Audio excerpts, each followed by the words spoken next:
I've been a big fan of Nike ever since I was little. I've owned many pairs of shoes.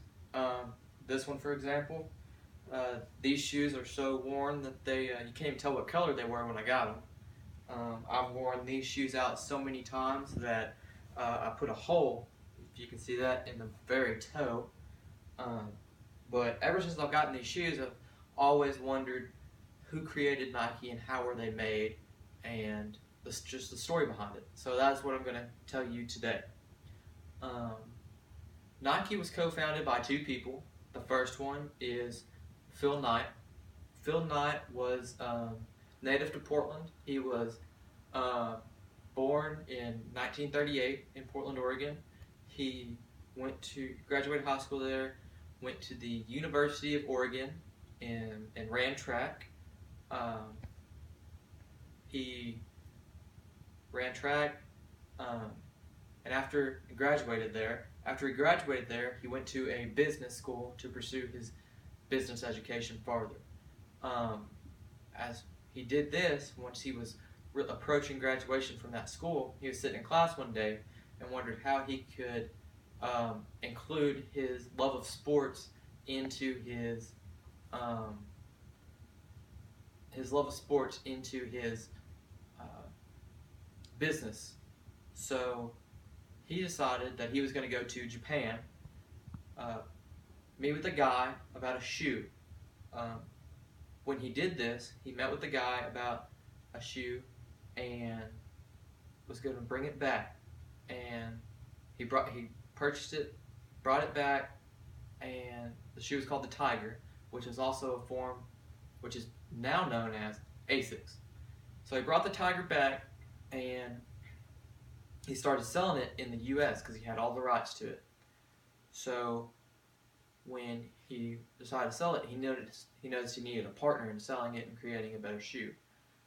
Which brings me to the second co-founder of what is now known as Nike. The second co-founder is Bill Bowerman. Bill Bowerman was also native to Portland. He was born in 1911. Went to high school. He then became a coach at Oregon in 1948. He coached there from 1948 to 1973, and while he was there, he coached many Olympic athletes. I think it's 33 to be exact. He also was the head coach of the Montreal track team when they went to the Olympics, or the U.S. track team when they went to the Montreal Olympics. And then he also coached Phil Knight. So they created a company when they met called Blue Ribbon Sports. While they had this company, they created it in 1967 to 1970. Through this time, they noticed that they were having some tough times. So after Phil went to the girl from another college that was in a graphic design college there in Portland, he paid her $35, and because he needed a graphic on the side of his shoe to make it look more appealing and presentable to people. So he paid her $35, and she came up with what is now known as the Nike Swoosh. The Nike Swoosh, which is, I found that out from an article I read on the history of Nike. That also helped the shoe. Now, Bowerman, while he was eating breakfast one morning, decided that he was going to put rubber in his wife's waffle iron to make a new sole for the shoe. He did this, and it became the most popular sole on the shoe ever made. It was called the Nike Waffle sole. So then they created a multi-million-dollar company, and in 1970, after that swoosh became on there, they became known as Nike, the god of victory.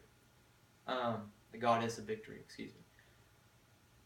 Nike is now known as a multi-million-dollar company. They are, according to the Nike News, they have an income of $846 million, and they see over 120 countries, and they have over 200,000 employees nationwide.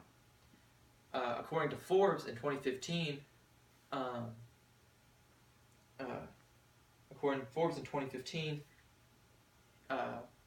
Nye was the 15th most wealthiest man in the world.